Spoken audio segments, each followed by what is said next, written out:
대학을 졸업하자마자 모교에서 사역자의 삶을 시작했는데 그때 사역자로 삶을 시작하면서 기도의 훈련을 아주 강하게 받았었습니다. 매일 새벽 빠지지 않고 다 참석한 건 아닌데 모교 목사님이 새벽 기도도 중요하게 말씀하셔서 새벽 기도, 그 다음에 젊은 청년들 중에 한 7명, 8명이 자원함으로 저녁 기도회를 모였었어요. 매일. 그래서 저녁 기도 매달 4번 가는 건 아니지만 매주 월요일 담임 목사님께서도 무척산 기도원에 기도하러 올라가셔서 한 달에 한 2-3번 정도는 월요일이 되면 그 무척산 기도원에도 같이 기도하러 갔었고, 그리고 매주 수요일 수요 기도회가 아주 뜨거웠던 기도 시간이었던 것 같아요. 말씀이 선포되고 난 이후에 기도하기 시작하면 성도들 중에 한 20-30명이, 그때 제 모교회 전체 출석하는 성도 숫자가 한 160명, 170명 정도 이렇게 됐거든요. 그런데 수요 기도회 때 20-30명 정도 되는 성도들이 1시간 넘게 남아서 아주 뜨겁게 기도했던 그런 기억들이 납니다. 저만 그렇게 기도했던 게 아니고 그때 그 당시에 교회 전체적인 분위기가, 기도와 관련된 분위기가 그렇게 형성되어져 있었어요. 그래서 젊은 청년들 중에도 그렇게 뜨겁게 기도하는 청년들이 몇 명 있었고, 그 청년들이 또 교사로 섬기고 있어서 저와 함께 주일학교를 세워가기 시작했는데, 그렇게 기도에 아주 강한 훈련을 받으면서, 그리고 한 2-3년 세월이 지나고 난 다음에 제가 처음 주일학교를 담당할 때 한 30명 정도 되는 주일학교였는데, 한 3년이 지나면서 200명이 훌쩍 넘어가는 주일학교의 엄청난 부흥을 경험하게 됐었죠. 그때 그 부흥을 생각해 보면 여러 요인들이 있었던 것 같아요. 마음이 잘 맞는 젊은 청년들이 한 7-8명 있었다 그랬죠. 함께 기도하는 그룹들, 그런 청년들이 있었고, 그 다음에 담임 목사님의 적극적인 후원도 있었고, 성도들이 그때 한 마음으로 막 도와주고 막 이렇게 했었는데, 근데 그 중에 이렇게 기도와 관련해서 훈련 제대로 받고 그리고 열심히 기도했던 그 기도도 부흥을 경험하는 데 있어서 아주 중요한 한 이유라고 생각하고 있습니다. 그렇게 한 3년 정도 뜨겁게 기도하고 사역 현장 돌아다니면서 주일학교 부흥을 경험하게 됐는데, 그 이후에 기독교 교육 공부가 시작됐어요. 기독교 교육 대학원에서 공부가 시작되고, 기독교 교육 대학원 공부 끝나고 난 다음에 이제 신학 대학원 공부가 시작됐죠. 공부가 시작되면서 기도하는 시간들은 점점 줄어들기 시작했습니다. 그렇게 모교회에서 7년의 사역을 마무리하고 이제 호산나 교회로 사역지를 옮기게 됐는데, 호산나 교회는 훈련이 중심이 되어 있는 교회입니다. 기도보다는 훈련이 아주 잘 세팅되어져 있는 그런 교회이기 때문에 기도하는 시간이 극히 적어요. 훈련하는 시간 되게 많고, 그런 시스템으로 움직이는 교회 안에서 제가 9년을 살았거든요. 9년을 사역하면서 지냈죠. 그래서 호산나 교회에서도 역시 기도하는 일에 조금 거리를 두는 그런 사역들을 계속 해왔죠. 그러다가 이제 2017년에 개척하게 됐는데, 개척하면서 시간이 엄청 많이 났어요. 제가 자유롭게 시간을 사용할 수 있게 되었죠. 제가 자유롭게 시간을 사용할 수 있게 되면서 다시 기도에 집중해야겠다라는 생각이 들어서 개척하면서부터 지금까지 저희 오전 시간은 주로 기도와 말씀을 읽고 큐티하고 이런 시간으로 다 채워져 있습니다. 여러분들 제가 몇 번 말씀드려서 저의 오전 시간이 어떻게 흘러가는지 여러분들 대충 알고 계실 거라는 생각이 드는데, 개척해서 지금까지 똑같은 패턴으로 계속 움직이고 있어요. 오전에 9시 정도 되면 아무도 없지만 저 혼자 교회 출근합니다. 오늘부터 이제 전도사님이랑 같이 출근하기 시작했습니다. 아무도 없지만 저 혼자 9시까지 출근해서 1시간 기도하고, 그리고 큐티 한 15분에서 20분 정도 큐티하고, 그리고 11시 반이나 12시까지 성경을 읽습니다. 그렇게 해서 지금까지 개척하고 난 이후에 지금까지 오전 시간이 쭉 지나가고 있죠. 여러분 이렇게 기도하면서 다시 기도에 집중하면서 모든 부분에 있어서 하나님의 뜻을 발견하고 그 뜻을 어떻게 온전히 순종해낼 수 있을까에 제 마음이 점점점 집중되는 것을 많이 느끼고 있습니다. 그러면서 사역자에게 말씀과 기도는 책임이며 의무임과 동시에 또 부담으로 다가오기도 하고, 그리고 책임, 의무, 부담 이런 것만이 아니라 기도하면 할수록, 말씀을 보면 볼수록 내 사역의 동력이 여기서부터 시작되는구나 라는 것들을 더 깊이 깨달아 가고 있습니다. 여러분 사무엘상 12장 23절 말씀해 보면 사무엘이 이렇게 얘기합니다. 내가 백성들을 위해서 기도하는 일을 쉬는 죄를 범하지 않겠다. 여러분 사무엘상 12장 23절에 사무엘이 이렇게 얘기하거든요. 그런데 사무엘 선지자가 왜 그렇게 얘기했는지 개척한 이후에 7년이 지나고 8년 차에 접어들면서 계속 기도해 가는 동안 그 말의 의미가 무엇인지 조금씩 깨달아가고 있다는 것이죠. 그리고 그것뿐만이 아니라 신약 성경을 쭉 읽어보면 바울 사도도 그가 적은 많은 서신서들 가운데 성도들을 위해서 늘 기도하고 있음을 밝히는 부분이 계속 나타나고 있거든요. 사도 바울이 왜 성도들을 위해서 늘 기도하고 있는지 저도 늘 기도해 가면서 조금씩 그 마음을 알아가고 있다는 거죠. 그러면서 오늘 말씀을 묵상하던 중에 내가 그렇게 성도들을 위해서 기도하고 또 매일 아침 나 자신을 위해서 교회를 위해서 그렇게 기도할 때 어떤 기도 제목에 조금 더 비중을 두고 집중해야 하는지에 대해서 오늘 말씀을 묵상하면서 다시금 생각하고 정리할 수 있었습니다. 그래서 이 말씀을 나누면서 저뿐만이 아니라 여러분도 누군가를 위해서 기도하고 있고 기도하는 일들로 통해서 영적인 삶의 동력을 얻고 계실 텐데 그런 부분에 있어서 좀 더 풍성한 은혜를 누렸으면 좋겠습니다. 여러분 먼저 오늘 3절과 4절 말씀 보면 바울이 빌립보 교회 성도들을 위해서 기도할 때 감사와 기쁨이 넘친다고 얘기하고 있어요. 내가 너희를 생각할 때마다 나의 하나님께 감사하며 간구할 때마다 너희 무리를 위하여 기쁨으로 항상 간구하면 3절 4절에서 이렇게 얘기하고 있죠. 바울이 빌립보서를 쓸 때 이 당시에 그는 로마 감옥에 갇혀 있는 상황입니다. 여러분 이때 이 당시에 감옥이 지금처럼 그렇게 좋은 곳이 아니겠죠. 지금도 감옥이면 엄청 안 좋은 곳이긴 한데 이때 이 당시 감옥과 지금 감옥을 비교해 보면 지금 감옥은 거의 뭐 천국이라 얘기해도 되겠죠. 이때 이 당시 감옥이랑 비교해 본다면 여러분 그냥 고통당하고 있는 중이다 이렇게 얘기하면 제일 정확할 것 같습니다. 바울은 지금 로마 감옥에 갇혀서 고통당하고 있습니다. 기뻐할 수 있는 상황입니까? 여러분 이것뿐만이 아니에요. 바울의 상황만 그런 게 아니라 빌립보 교회 상황도 지금 이때 그렇게 좋지 않아요. 여러분 빌립보서 1장 28절 말씀에 가보면 이런 말씀 나옵니다. 무슨 일에든지 대적하는 자들 때문에 두려워하지 아니하는 이 일을 듣고자 함이라.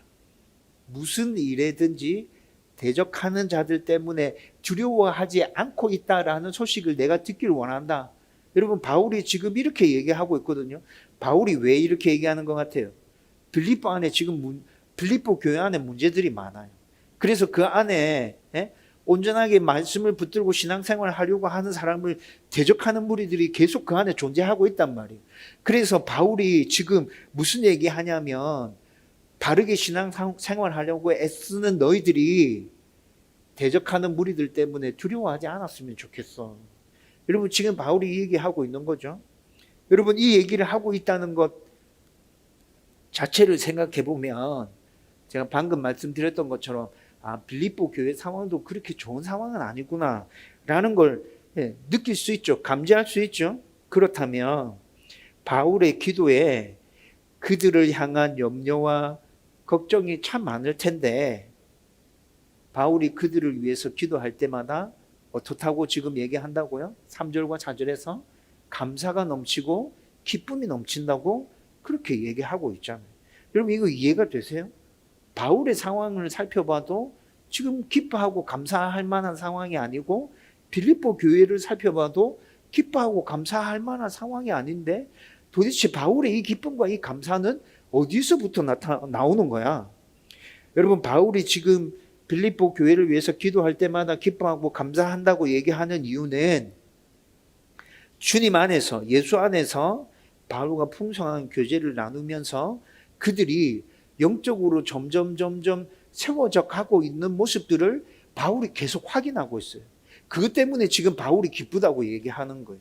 여러분, 지금 바울은 로마의 감옥에 갇혀 있지만 그동안 바울이 전도 여행 다니면서 수많이 세워놓은 그 교회들에 대한 소식을 바울은 지금 계속 듣고 있거든요. 그런데 그 듣고 있는 소식 중에 빌립보 교회와 관련된 소식이 들려올 때 그 교회 안에 힘들고 어려운 일이 있지만, 그렇지만 그 안에 믿음을 굳건하게 붙들고 바르게 신앙생활을 하려고 하는 성도들이 있다는 이야기가 들려오는 거예요. 힘들고 어려운 상황임에도 불구하고 그들이 굴하지 않고 계속 믿음을 지켜나가기 위한 치열한 몸부림을 치고 있다는 소식이 들려오는 거예요. 여러분, 이 소식이 감옥 안에 갇혀있는 바울에게 진짜 큰 기쁨이었어요. 그래, 힘들고 어렵지만 그래, 그렇게 몸부림치면서 꿋꿋하게 버텨가다 보면 언젠가 하나님 은혜 주실 날이 있을 거고, 그렇게 교회가 굳게 세워지는 거고, 그렇게 그들의 신앙도 견고해져 가는 거고. 여러분, 바울은 이 때문에 기쁨이 넘쳐나는 것이죠. 그리고 이것뿐만이 아니라 로마의 감옥에 갇혀 있지만 빌립보 교회는 바울이 로마에서 펼칠 선교 사역을 위해서 헌금을 모금해서 꾸준하게 지속적으로 바울에게 보내주고 있었어요. 여러분, 이것도 참 기쁘고 고마운 일이죠. 여러분, 빌립보 교회와 로마는 1200km가 떨어져 있습니다. 1200km가 떨어져 있는데, 여러분, 바울이 로마에서 펼칠 그 선교 사역을 위해서 1200km나 떨어져 있는 그 빌립보 교회가 꾸준한 관심을 가지고 바울을 계속 후원해주고 지원해주고 있으니까, 여러분, 바울의 입장에서는 이것도 든든한 힘이 되겠죠. 또 마지막으로 빌립보 교회가 로마에 있는 바울이 감옥에 갇혀 있다는 소식을 접하게 돼요. 그래서 그 바울에게 자기들이 거둔 헌금을 보내기 위해서, 여러분, 이때 바울이 로마 감옥에 갇혀 있을 때 빌립보 성도 중에 한 사람 에바브로디도가 헌금을 모금해서 바울에게로 갑니다. 여러분, 그런데 빌립보에서 로마 감옥까지는 거리가 어느 정도 된다 했어요? 1200km 정도 된다 그랬죠. 이 긴 여행을 하다가 에바브로디도가 거의 죽을 병에 걸리는데, 그런데 에바브로디도는 자기가 맡은 책임이 있기 때문에 그 죽을 고생을 하면서 끝까지 그 여행을 마무리 지어 자기가 전해야 될 그 헌금과 편지들 감옥에 갇혀 있는 바울에게 전해주거든요. 여러분, 바울이 에바브로디도가 빌립보 성도들이 보내온 그걸 받았을 때, 여러분, 그 자체도 기쁨이지만 에바브로디도를 보니까 너무 염려되고 걱정되는 거예요. 이거 전해주기 위해서 자기 생명을 걸고 지금 그렇게 죽을 병에 걸려서 그 고생을 하면서 여기까지 와서 그걸 전해주는데 바울에게 진짜 큰 근심이고 걱정거리였겠죠. 그런데 그 에바브로디도가 무사히 완쾌했어요. 건강을 회복했단 말이에요. 여러분, 이런 모든 것들을 종합적으로 생각해 보니까 감옥에 갇혀 있지만 빌립보 성도들을 위해서 기도할 때마다 바울 안에는 기쁨과 감사가 넘쳐나는 거예요. 그들이 영적으로 성장하고 있는 모습들, 계속 바울과 그 성도들이 연결되어서 자기의 든든한 후원이 되어주고 있는 그들의 그 헌신들, 에바브로디도는 목숨을 걸고 1200km의 그 거리를 걸어와서 자기에게 성도들의 사랑을 전해주고, 그가 죽을 것 같아서 심히 근심했는데 하나님의 은혜 가운데 다시 건강을 회복해서 자기 옆에서 다시 건강하게 이렇게 사역하는 모습들을 보면서 기쁨과 감사함이 넘쳐나지 않을 수 없었던 것이죠. 여러분, 그래서 3절에 이렇게 얘기합니다. 너희를 생각할 때마다, 너희를 생각할 때마다. 4절에 뭐라 얘기합니까? 간구할 때마다. 여러분, 바울은 지금 방금 말씀드렸던 이런 이유들을 생각하면서 예? 감옥에 갇혀 있지만 빌립보 교회 상황이 별로 좋지 않지만 여러분 그런 이유들 때문에 그냥 기도할 때마다 자연히 감사가 넘쳐나고 기쁨이 넘쳐난다는 것이.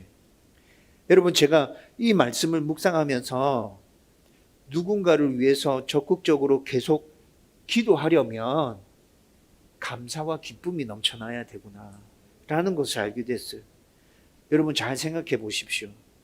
누군가를 향한 우리의 중보 기도는 책임과 의무에서 시작되기도 하고 사랑이 생길 때 시작됩니다. 그렇죠?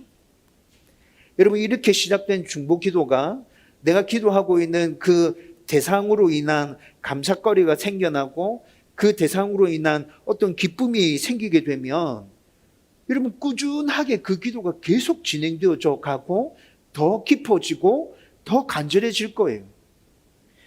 여러분 사랑으로 시작된 기도 한번 생각해 보십시오. 자녀들 대표로 생각해 보면 되겠죠? 네, 우리 자녀들 사랑의 마음으로 그들을 위해서 기도합니다. 여러분 자녀들이 크게 바뀌지 않고 변화되지 않고 속색이고 사고치고 그렇게 하더라도 우리는 부모이기 때문에 사랑의 마음으로 계속 자녀들을 위해서 기도하죠. 여러분 그런데 그 기도가 언제 기쁘고 즐거워집니까? 우리 자녀들을 위해서 기도하는데 그들에게 감사의 거리들이 생기기 시작하면, 그들에게 기쁜 일들이 일어나기 시작하면, 여러분 우리가 자녀들을 위해서 기도하는 기도가 더 힘이 나고 더 깊어지고 더 많이 그렇게 기도하게 되어지지 않습니까? 여러분 이것뿐만이 아니라 또 책임과 의무 때문에 시작한 기도라도 여러분 그 대상에게 감사거리나 기쁨이 생겨나면 똑같이 그렇게 될 거예요. 여러분 책임과 의무 때문에 기도하는 일들은 어떤 일이 있습니까? 어떤 단체의 리더가 됐어. 내가 원하지 않았는데. 근데 막 그 안에서 막 여러 가지 문제가 생겨나. 그러면 내가 리더라는 이유 때문에 그냥 자연스럽게 기도가 되는 거죠.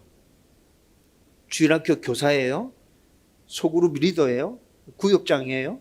여러분 그러면 내가 맡고 있는 사람들, 내가 맡고 있는 아이들에게 문제가 생기면 그들을 위해서 책임감으로 인한 기도가 나오게 되잖아요. 그런데 여러분 그렇게 기도가 시작되었다 할지라도 그들 가운데서 감사의 제목들과 기쁨의 어떤 내용들이 보이기 시작하면 여러분 우리의 기도는 더 힘이 난다고요.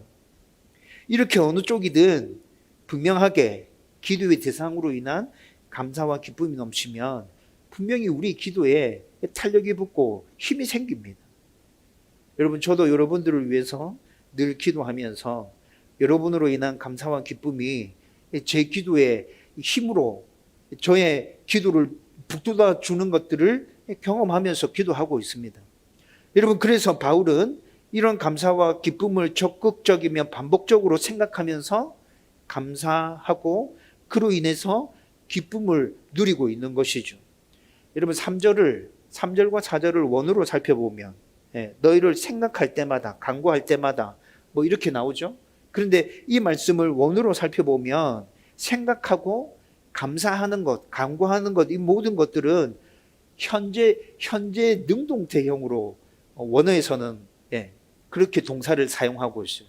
현재 능동태형.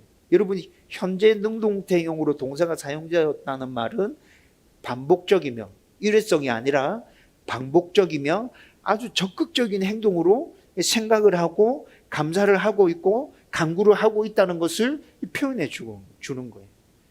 여러분 지금 바울은 감옥에 갇혀서 빌립보 성도들을 위해서 기도하는데 그 기도는 단회적인 기도였다는 거예요? 아니요. 그 기도는 단회적인 기도가 아니에요. 그 기도는 꾸준한 기도예요. 꾸준한 기도인데 어떻게 기도해요? 의지적으로 기도하는 거예요. 반복해서 내가 그들을 위해서 기도해야지라는 생각을 가지고 계속 그렇게 기도해 가요. 그것뿐만이 아니라 그들을 생각할 때 생겨나는 기쁨과 감사도 그냥 언뜻 생각할 때 그렇지 그들 가운데 그런 모습이 있지 그렇지 그들이 이렇게 해줬지 단회적으로 생각하고 끝나는 거예요? 아니요. 의지적으로 그들이 건강하게 자라가고 있는 모습들 그리고 빌립보 성도들에게 자기에게 베풀어 준 그 헌신과 그 섬김을 계속해서 의지적으로 생각해 가면서 자기 안에 일어나는 감사와 기쁨을 계속 더 북돋우고 있는 거예요. 여러분, 바울은 지금 이렇게 기도하고 있어요. 우리도 누군가를 위해서 기도할 때 그로 인한 감사가, 그로 인한 기쁨, 여러분 바울처럼 이렇게 의지적으로 한번 생각하고 그냥 감사하는 게 아니라 계속해서 그 감사를 떠올리고 그 기쁨을 떠올려가면서 그를 위해서 기도해 간다면, 여러분 저는 분명하게 그를 위한 기도, 우리가 기도하려고 하는 그 대상을 위한 기도에 엄청 큰 힘이 생길 수 있다, 저는 그렇게 확신이 들었어요. 여러분, 이런 감사와 기쁨은 어떨 때 생겨날까요? 이런 감사와 기쁨 어떨 때 생겨날까 생각해 보니까, 내가 기도한 대로 응답될 때, 내가 기도한 대로 응답되면 진짜 감사하겠죠. 그렇죠? 어떤 사람을 위해서 기도했는데 내가 기도한 거 그대로 응답이 됐어. 그러면 기도하지 마라 해도 계속 기도할걸요? 네. 여러분, 이런 응답이 있고, 또 그거 구체적인 응답이 아니라 할지라도 내가 기도하고 있는 그 사람에게 변화된 모습이 나타나, 좋은 하나님의 사람으로서의 변화된 모습이 나타난다면 우리는 꾸준히 기도할 수 있게 됩니다. 그런데 이런 응답과 변화는 하나님의 때까지 인내하고 기다려야 될 때가 참 많죠. 바로 일어나지 않아요. 그래서 바울과 같이 의지적으로, 단회적으로 한번 스쳐 지나갈 때, 그 감사와 기쁨들의 내용이 스쳐 지나갈 때 그냥 한번 흘려버리는 것이 아니라 그것들을 잘 기억하고 가슴에 새겨두었다가 그를 위해서 기도할 때마다 그것들을 다시 생각하면서 그 기쁨과 감사를 다시 생각하고 또 그것을 붙들고 그를 위해서 기도해 가기 시작하는 것이죠. 여러분, 이렇게 해간다면 작은 일이라도, 작은 감사라도, 작은 기쁨이라도, 여러분 그것들을 생각하고 이렇게 기도해 가기 시작한다면, 여러분 우리는 언젠가 우리가 기도하고 있는 대상들을 위해서 기도하는 그 내용이 응답되어지는 것들을 경험하게 될 것이고, 그리고 그가 하나님의 사람으로 변화되는 모습도 우리의 눈으로 목도하게 될 거라고. 이런 응답과 변화가 뒤따라오면 여러분 우리는 더 힘을 내어서 기도하게 되겠죠. 여러분, 가끔 아침에 기도하면서 여러분들을 위해서 매일 기도하는데 가끔 지난날 혹은 힘들어했던 특정 사건, 특정 문제들에 대해서 여러분들을 위해서 기도할 때 생각을 떠올려 볼 때가 있습니다. 여러분, 우리 성도 중에 저와 함께 지낸 세월이 10년이 넘은 성도들이 있고요, 10년이 훌쩍 넘은 성도들이 있어요. 짧게는 몇 개월 되신 분들도 있죠. 그리고 그 세월 동안 여러분 개개인 모두에게 작은 일이라도 감사하고 기쁜 일들이 다 있었어요.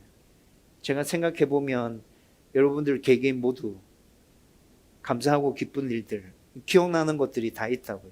그래서 매일은 아니지만 그런 감사와 기쁨을 생각하면 분명히 여러분들을 기도할 때 더 힘이 납니다. 여러분들을 위해서 더 많이 기도하고 싶고, 여러분 아침에 기도할 때 제가 아무 소리를 내지 않고 그냥 생각하면서 기도하거든요. 그런데 그렇게 생각하면서 기도하는데 미소 지어지는 거 아세요? 어떤 성도를 생각할 때 그분이 옛날에 이런 문제를 겪었는데 지금 그분의 모습을 보면 엄청 좋아졌는데, 그런데 이렇게 아무 말하지 않고 그냥 생각하고 있는데 표정이 이렇게 흐뭇하게 미소 지어지는 거. 여러분, 그런 경험들을 지금도 계속 하고 있거든요. 여러분, 저는 앞으로도 여러분 한 명 한 명의 감사와 기쁨을 기억하면서 더 집중해서 힘을 내어서 그렇게 기도해 가려고 합니다. 여러분들도 누군가를 위해서 기도하고 있다면 기도하는 대상으로 인한 그 감사와 기쁨들 어떤 것이 있는지 한번 생각해 보십시오. 그리고 그것들을 의지적으로 기억하면서 여러분 기도의 자리를 지켜내기 위해서 몸부림쳐 보십시오. 분명히 여러분들의 그 기도를 통해서 하나님 주시는 은혜와 또 내가 기도하고 있는 대상에게 하나님의 은혜가 임하는 그런 놀라운 경험들 여러분 반드시 여러분들 누릴 수 있게 될 것입니다. 여러분, 그 다음으로 9절에서 11절 말씀 보면 바울이 빌립보 교회 성도들을 위해서 기도한 구체적인 내용이 나옵니다. 9절을 원어로 살펴보면 바울은 지속적이며 반복적으로 그들을 위해서 기도하고 있는데 그 내용은 이런 것들입니다. 먼저 첫 번째는 9절에 보면 사랑이 넘치기를 기도하고 있습니다. 9절 이렇게 말하고 있죠. 내가 기도하노라.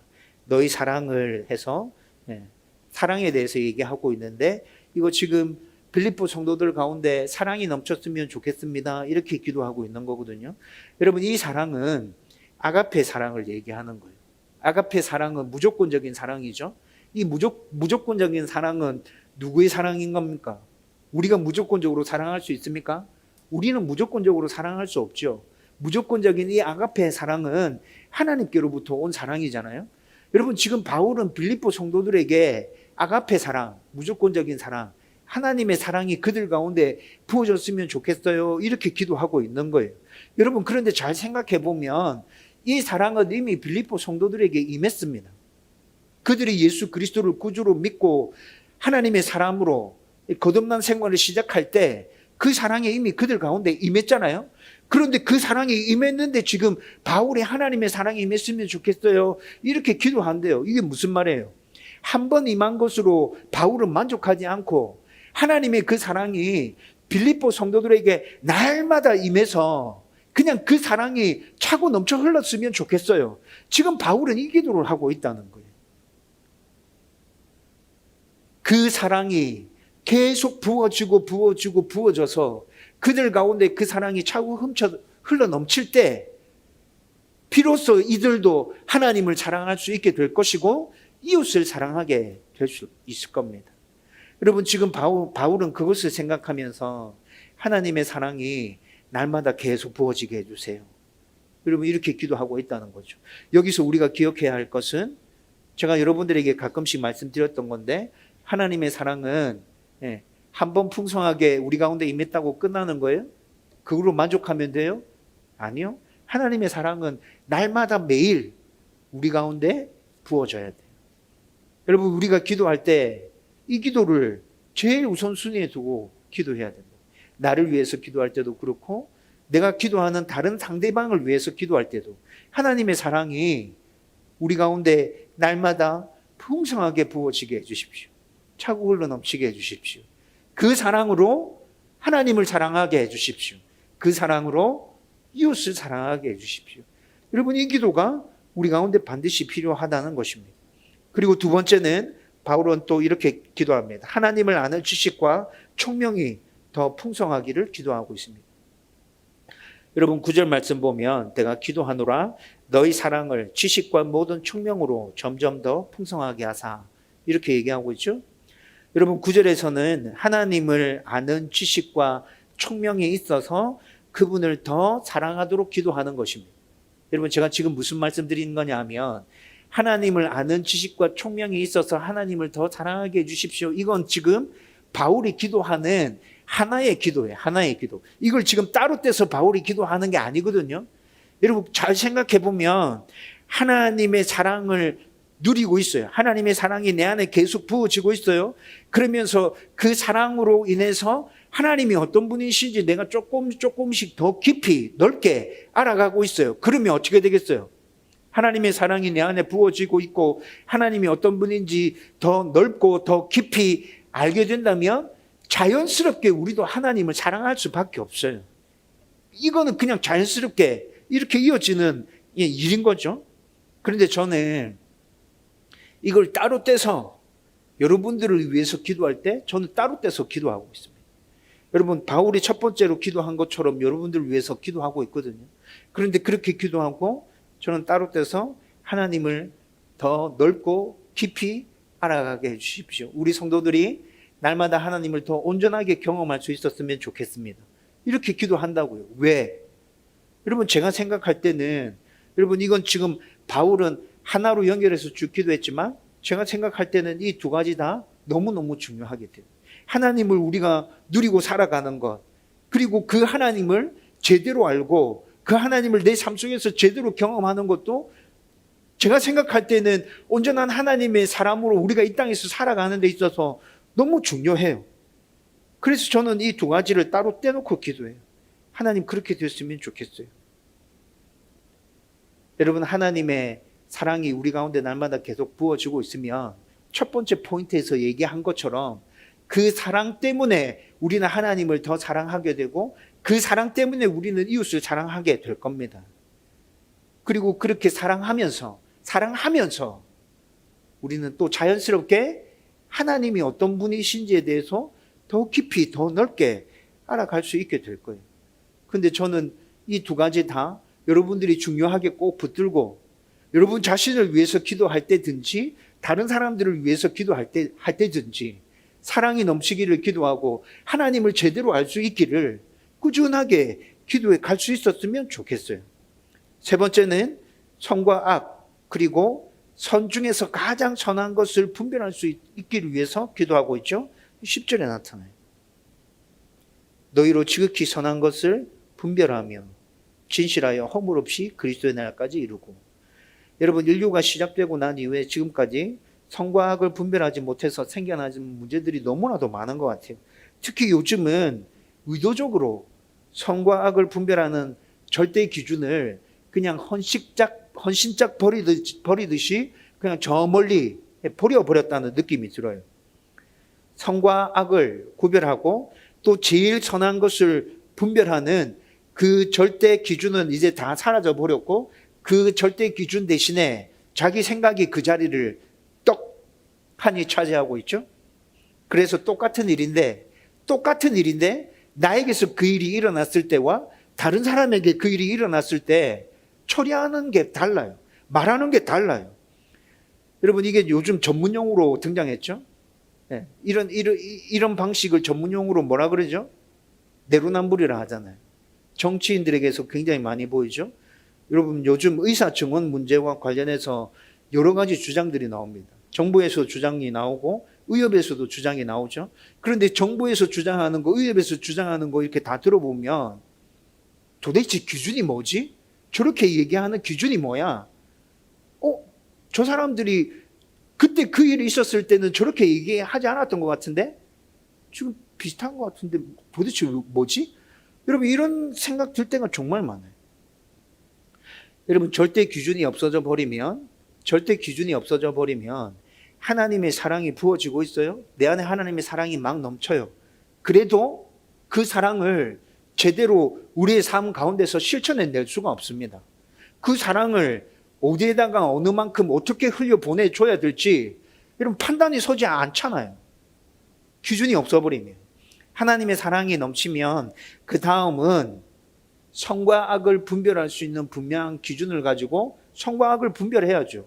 여러분, 아무 때나 하나님의 사랑을 계속 흘려보내주면 됩니까? 선한 것에다가 하나님의 사랑을 계속 흘려보내줘야 되죠. 여러분, 그리고 또 선한 것이라고 해서 여러분 다 만사 오케이 아니잖아. 선한 것이라고 해서 다 모두 다 좋긴 하지만 선한 것 중에서도 가장 선한 것이 무엇일까에 대해서 우리는 또 고민하면서 살아야 되거든요. 여러분, 이런 것들을 분별할 수 있는 기준은 오직 하나님 말씀밖에 없어요.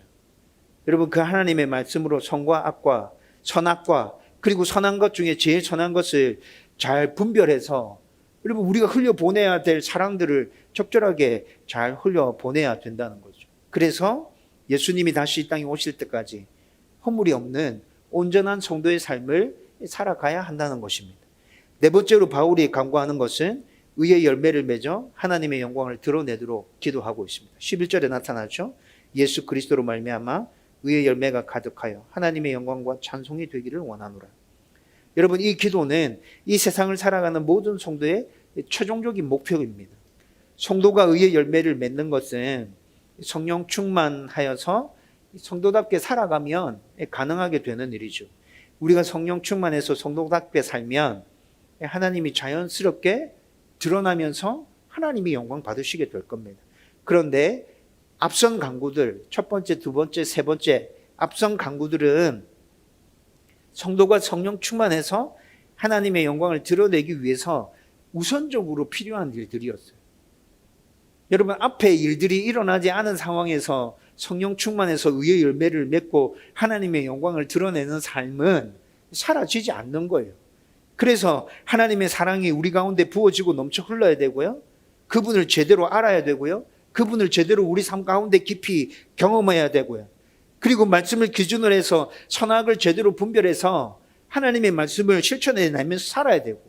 여러분, 이렇게 살면 성령 충만하게 되는 것이고 하나님의 영광이 자연스럽게 드러나게 되는 거잖아요. 여러분, 그리고 이렇게 살아가면 첫 번째, 두 번째, 세 번째, 네 번째 바울이 기도하는 것처럼 우리 삶 가운데 이 기도가 응답되어져서 우리가 이런 모습으로 살아가게 된다면 여러분, 성도에게 하나님이 약속하신 풍성한 은혜와 복도 우리 삶 가운데 넘쳐나게 될 것입니다. 여러분, 저는 저와 여러분들이 우리를 자기 자신을 위해서 기도하든지 아니면 타인을 위해서 기도하든지 여러분 이를 먼저 생각하면서 기도할 수 있었으면 좋겠어요. 우리가 기도할 때 감사와 기쁨이 늘 넘쳐났으면 좋겠고, 그리고 하나님의 사랑이 넘치고, 그리고 또 하나님께서 어떤 분인지, 그분이 우리를 위해서 어떤 일을 하고 계시는지 깊이 알아가고 우리 삶 가운데서 경험할 수 있었으면 좋겠고, 그리고 또 그것뿐만이 아니라 선과 악을 제대로 잘 분별하고, 그리고 하나님의 영광을 온전하게 드러내는 그런 삶을 살 수 있도록 늘 기도할 수 있었으면 좋겠어요. 이제 말씀을 정리하려고 합니다. 여러분, 제가 늘 자주 강조해서 여러분들에게 말씀드리는데, 저는 저의 목회를 그만둘 때까지 매일 아침 의지적으로 여러분들을 위해서 기도할 겁니다. 제 기도의 자리를 지키기 위해서 저는 열심히 몸부림치면서 계속 제가 해야 될 그 노력들 게을리하지 않을 생각입니다. 여러분, 그런데 그렇게 기도할 때 바울이 기도했던 그 네 가지 포인트들 있잖아요. 여러분, 지금까지 여러분들을 위해서 기도할 때 그 포인트들을 생각하면서 기도해 왔거든요. 그런데 이 말씀을 묵상하면서 내가 우리 성도들을 위해서 기도했던 게 잘못되게 기도한 게 아니구나 라는 것들을 다시 발견하게 되었고, 그리고 앞으로도 기도할 때 우리 성도들을 위해서 이 부분에 중점을 두고 더 집중적으로 기도해야겠다라는 생각을 다시금 마음속 깊이 새기는 계기가 되었죠.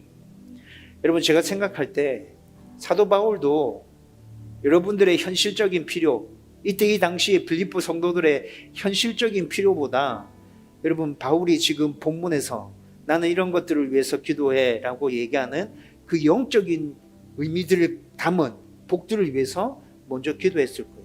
왜냐하면 하나님이 우리에게 주시고자 하는 진정한 복이 오늘 바울이 빌립보 성도들에게 나는 너희들을 위해서 이렇게 기도해 라고 말하는 그 안에 다 담겨져 있잖아요. 그렇게 기도하고 난 다음에 빌립보 교회 성도들이 당면하고 있는 그 실제적인 문제를 가지고 또 기도했겠죠. 여러분, 저도 이렇게 기도할 생각입니다. 제가 생각하는, 아니 성경에서 말하고 있는 아주 중요한 그 영적인 복들에 대해서 여러분들을 위해서 기도할 때마다 항상 그것을 우선순위에 두고 기도할 겁니다. 그리고 여러분들의 현실에서 당면하고 있는 문제와 어려움들을 위해서 그 다음에 기도할 겁니다. 여러분, 그렇게 저는 꾸준하게 기도해 갈 텐데 여러분들도 여러분 자신을 위해서 또 타인을 위해서 기도할 때 오늘 바울이 기도한 이 기도 제목들을 가지고 먼저 구할 수 있었으면 좋겠습니다. 하나님의 사랑이 넘치고 그분을 제대로 알고 온전하게 경험하고 선악을 잘 분별해서 의의 삶으로 성령의 열매들을 맺어가고 하나님의 영광을 드러낼 수 있도록 하나님 그렇게 역사해 주십시오. 여러분들이 먼저 이 부분을 가지고 기도해 간다면 제가 좀 전에 말씀드렸던 것처럼 하나님께서 성경에 약속해 주신 다른 은혜와 복들 여러분들 삶 가운데 이미 풍성히 누리면서 살아가게 될 거예요. 이를 확신하고 늘 기도의 자리를 지키면서 이 기도 제목을 먼저 하나님 앞에 간구하며 나가는 저와 여러분들이 되기를 주님의 이름으로 축원드립니다.